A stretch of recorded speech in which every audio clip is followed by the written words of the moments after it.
آپ بھی کہیں ہر بات کے اوپر شکوہ تو نہیں کرتے، کیونکہ اللہ جو بھی کرتا ہے وہ بہت بہتر کرتا ہے۔ ایک دن بادشاہ وزیر جو ہے وہ شکار پہ جاتے ہیں اور کسی وجہ سے جو ہے بادشاہ کی انگلی کٹ جاتی ہے، جس پہ وزیر جو ہے وہ ایک دم سے کہتا ہے کہ اللہ جو کرتا ہے وہ بہت بہتر کرتا ہے۔ یہ بات سن کے بادشاہ کو بڑا غصہ آتا ہے اور وزیر کو وہ سزا دیتا ہے اور جیل میں ڈال دیتا ہے۔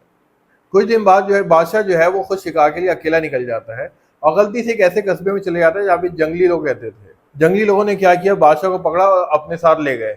ان جنگلی لوگوں کی ایک عادت تھی، وہ یہ تھی کہ وہ انسانوں کی بلی چڑھایا کرتے تھے، لیکن ان کی یہ شرط ہوتی تھی کہ جو شخص ہے جس کی بلی جو ہے وہ چڑھائی جائے گی وہ صحیح سلامت ہو۔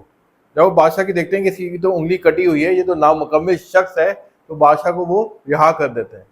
بادشاہ بڑی خوشی خوشی جو ہے واپس اپنے محل آتا ہے اور آ کر کیا کرتا ہے کہ وہ اپنے وزیر کو رہا کر دیتا ہے، اور وزیر کو رہا کر کے کہتا ہے کہ میری تو جان بچ گئی، لیکن ایک بات تو بتاؤ کہ جب میں نے تمہیں جیل میں ڈالا تھا تم نے یہ کیوں کہا تھا کہ اللہ جو کرتا ہے وہ بہتر کرتا ہے؟